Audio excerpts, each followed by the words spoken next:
Ya, Assalamualaikum warahmatullahi wabarakatuh. Jumpa lagi dengan saya Rusdi Fandi dalam materi hukum pidana pertemuan keempat ya.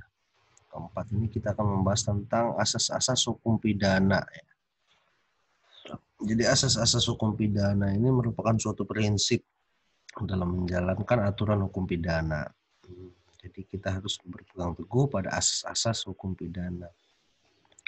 Tidak banyak sebenarnya, tapi cukup kompleks ya. Kemudian asas-asas ini yang pertama adalah lex specialis derogat legi generali. Nah, ya. Aturan yang khusus menyampingkan aturan yang umum. Ya. Lex specialis itu aturan yang spesial ya, menyampingkan legi general, aturan yang general, aturan umum. Jadi kalau ada undang-undang khususnya, dia akan lebih diutamakan daripada undang-undang yang umum. Contoh, ada pencemaran nama baik. Nah, pencemaran nama baik ini ada di dalam KUHP. KUHP itu kitab undang-undang hukum pidana, tapi umum ya KUHP itu. Nah, selain itu ada juga undang-undang tentang ITE, pencemaran nama baik menggunakan teknologi. Nah, ternyata pencemaran nama baik ini diketahui menggunakan media elektronik seperti handphone dengan WhatsApp atau dengan Instagram. Nah, maka aturan mana yang dipakai? Pencemaran nama baik di dalam KUHP atau pencemaran nama baik di dalam Undang-Undang ITE. Maka dalam asas ini kita harus memilih aturan spesialnya atau aturan khususnya, yaitu Undang-Undang ITE, karena dia menggunakan pencemaran baik menggunakan teknologi ya, dalam hal ini media elektronik. Nah, bagaimana dengan KUHP? Apakah pasal pencemaran nama baik bisa dimasukkan juga? Dalam hal ini memang tidak bisa karena disampingkan ya. Dia harus tetap menggunakan aturan yang lebih khusus. Kalau ada aturan yang lebih khusus maka itu didahului daripada aturan yang umum ya. Begitupun dengan aturan lain ya. Ada di KUHP dan ada di undang-undang di luar KUHP, maka gunakanlah yang di undang-undang luar KUHP, aturan yang khusus. Ada juga model aturan yang terbaru ya. Itu lebih menyampingkan aturan yang lama.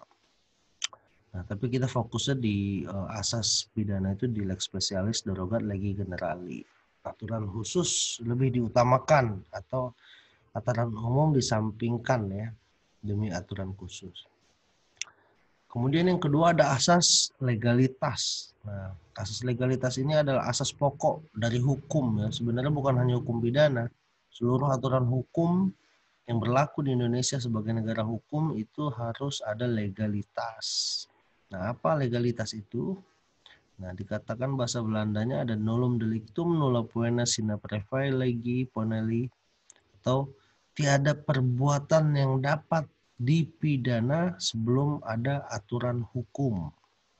Nah, sebelum ada aturannya. Jadi memang ini tertuang dalam pasal 1 KUHP yang paling diutamakan ya. Karena tidak mungkin orang bisa dihukum kalau tidak ada aturannya. Ini juga menjadi sebuah pengakuan hak asasi manusia dalam hukum itu sendiri ya. Jadi tidak boleh kita menghukum seseorang sebelum ada aturannya. Seperti contoh ya, waktu itu ada salah satu artis kita yang terkena kasus narkoba. Nah, ternyata narkoba ini narkoba jenis baru. Nah, bagaimana menghukum kejahatan yang belum ada aturannya? Nah, maka dalam hal ini tidak bisa dihukum. Jadi segala sesuatu walaupun itu kejahatan sekalipun, kalau tidak ada aturan hukumnya, maka tidak bisa ditindak. Bahkan polisi sekalipun tidak bisa menangkap. Nah, inilah yang menjadi masalah dalam hukum pidana. Kurang pekanya anggota legislatif kita dalam merumuskan aturan, maka banyak masalah yang akan terjadi. Maka hukum itu harus cepat dan seiring dengan perkembangan zaman. Apapun yang kejahatan baru harus tetap dibuat aturannya sehingga bisa dihukum. Karena memang kenapa tidak bisa dihukum saja atau dimasukkan saja dengan aturan-aturan yang ada yang lama, ya tidak bisa dikaitkan karena memang hukum itu merupakan pendidikan bagi masyarakat. Ketika masyarakat tahu itu bukanlah suatu kesalahan, maka dia akan pertanyakan, aturan mana yang bisa menghukum saya dengan perbuatan ini. Nah, ketika dipertanyakan aturan mana dan aturan yang tidak ada, maka itu sewenang-wenang. Ya, tidak boleh orang itu dihukum sewenang-wenang kalau tidak ada aturannya. Jadi pasal mana, undang-undang mana yang mengatur kesalahan saya? Apakah saya bersalah? Nah, itu bisa membela diri ya. Jadi bentuk kepastian sebenarnya daripada berlakunya suatu hukum positif di Indonesia. Kemudian ada asas non-analogi. Nah, dalam non-analogi ini kita melihat hukum pidana itu tidak boleh menggunakan analogi ya. Nah, kalau kita menggunakan analogi, maka hukum pidana itu akan berpikir masing-masing ya. Karena setiap pemikiran manusia itu berbeda-beda. Ketika dianalogikan akan muncul kesimpulan yang liar.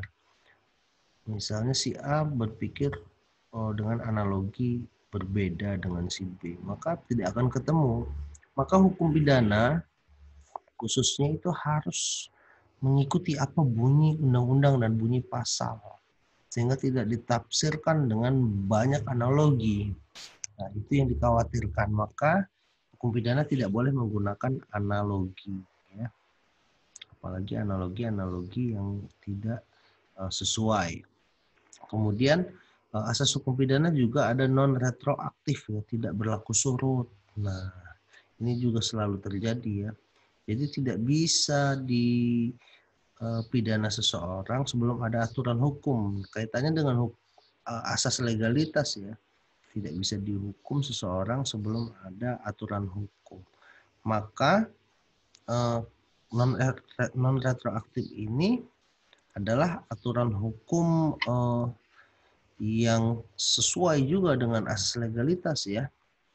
Ketika seseorang telah mencoba narkoba jenis baru, kemudian narkoba jenis baru itu akhirnya dibuatlah undang-undang setelah dia memakai narkoba itu, maka tidak bisa undang-undang itu, karena undang-undang itu belakangan ya lahirnya, dia tidak bisa berlaku ke belakang. Karena saat orang itu melakukan kejahatan narkoba jenis baru itu belum ada aturan. Nah, tidak mungkin undang-undang yang dibuat itu menghukum masa lalu orang. Nah, itu tidak bisa ya. Tidak bisa masa lalu orang itu dihukum. Karena kecuali setelah undang-undang itu berlaku masih ada perbuatan lama itu diulang lagi, maka setelah itu dia bisa dihukum. Nah, dalam arti tidak bisa ya hukum itu berlaku ke belakang. Nah, kalau misalnya memang dia sudah melakukan kejahatan dan hukumnya baru ada, ya itu sudah tidak bisa dipermasalahkan lagi. Yang penting kita lihat ke depan, apakah dia melakukan lagi atau tidak, maka dia bisa dikenakan karena undang-undangnya sudah ada.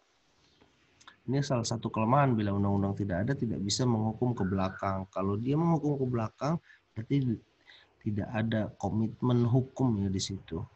Karena hukum itu merupakan kesepakatan. Belum ada kesepakatan, kenapa bisa dihukum dengan kesepakatan yang baru dibuat? Nah, kan seperti itu. Kemudian ada asas teritorial.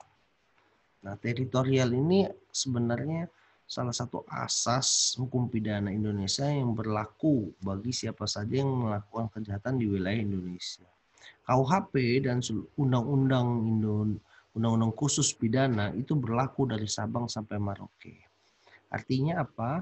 Artinya siapapun yang melakukan kejahatan di wilayah Indonesia, baik itu warga negara Indonesia maupun orang asing, itu tetap dapat dipidana menggunakan hukum pidana Indonesia karena sesuai wilayah masuk zona teritorial wilayah aturan hukum Indonesia.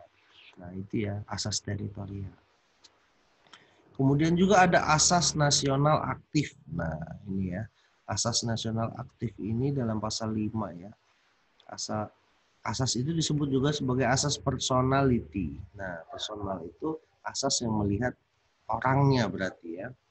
Nah, aturan hukum pidana Indonesia itu dikatakan mengikuti seluruh warga Indonesia yang melakukan kejahatan baik di dalam maupun di luar Indonesia. Jadi ketika ada orang Indonesia yang melakukan kejahatan dan kejahatan itu dilakukan di Indonesia, dia pasti dihukum pakai aturan hukum Indonesia. Tapi kalau warga negara Indonesia itu juga melakukan kejahatan di luar Indonesia, maka dia bisa ditarik ke Indonesia untuk dihukum sesuai aturan hukum pidana Indonesia. Nah ini ya, nasional aktif itu jadi secara personal Indonesia berhak untuk mengadili warganya yang melakukan kejahatan di luar maupun di dalam negara. Nah itu ya, jadi poin utama nasional aktif ini adalah warga negaranya, ya, warga negara Indonesia yang melakukan kejahatan dimanapun. Kemudian yang berikutnya adalah asas nasional pasif. Asas nasional pasif ini dikatakan sebagai asas perlindungan. Nah, perlindungan ya. Yang tadi asas personal, yang ini asas perlindungan. Nah, dikatakan aturan pidana itu berlaku bagi seluruh warga negara Indonesia dan warga negara asing. Berarti berlaku bagi siapa saja ya. Kalau asas nasional aktif personal tadi itu berlaku hanya warga negara Indonesia, kalau ini asas nasional pasif perlindungan itu berlaku bagi seluruh, artinya WNI maupun WNA yang menyerang kepentingan hukum dan keamanan Indonesia. Nah, di garis bawahi ya, jadi siapapun baik itu WNI maupun WNA dalam asas nasional pasif ini yang menyerang kepentingan dan keamanan negara Indonesia, maka dia harus dihukum berdasarkan hukum Indonesia. Jadi walaupun dia warga negara orang lain, bangsa lain, tetap bisa kita hukum karena dia menyerang keamanan Indonesia. Titik poinnya sebenarnya kepentingan dan keamanan Indonesia. Dia bisa memberlakukan bagi siapapun yang menyerang negara. Kemudian di sini juga ada asas hukum universal. Nah, universal ini asas hukum secara umum ya, artinya general. Nah, dikatakan hukum pidana Indonesia itu berlaku bagi siapapun, baik itu WNA maupun WNI, baik di dalam maupun di luar negeri, itu bila terkena hukuman yang berat menyinggung Indonesia, maka akan dikenakan hukum pidana Indonesia. Nah, jadi hukum pidana Indonesia itu sebenarnya berlaku general di seluruh dunia apabila ada kaitannya dengan bangsa Indonesia.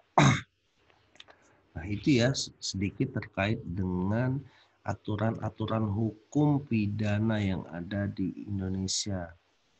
Khususnya asas ya, sebenarnya banyak asas itu. Cuman inilah asas-asas yang paling utama dalam hukum pidana. Kalau dalam hukum acara itu ada presumption of innocence, praduga tak bersalah ya, tidak bisa dikatakan bersalah seseorang sebelum dia diputus oleh hakim ya.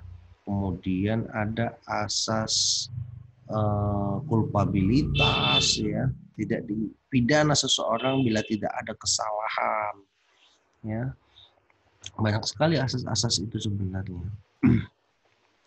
Nah, inilah sedikit terkait dengan asas-asas hukum pidana. Kemudian ada juga ya locus dan tempus delicti. Ya, locusnya ini adalah tempat, delik itu adalah waktunya. Jadi tempat melakukannya di mana, waktu terjadinya itu pada saat kapan. Ini sebenarnya sudah dibahas ya pada pengenalan. Nah, jadi dilihat pada perbuatan, instrumen dan akibatnya, ya tempat itu.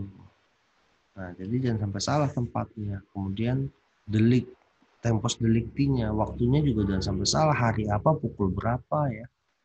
Nah, itu sedikit terkait dengan materi kita terkait asas-asas hukum pidana itu harus dipegang terus ya sampai kita lulus dan sampai kita menjadi ahli hukum sekalipun, ini harus tetap diingat ya, karena prinsip-prinsip inilah yang dipegang oleh ahli-ahli hukum untuk menjalankan suatu ilmu hukum. Itu saja, terima kasih, semoga bermanfaat. Kita jumpa lagi nanti. Wassalamualaikum warahmatullahi wabarakatuh.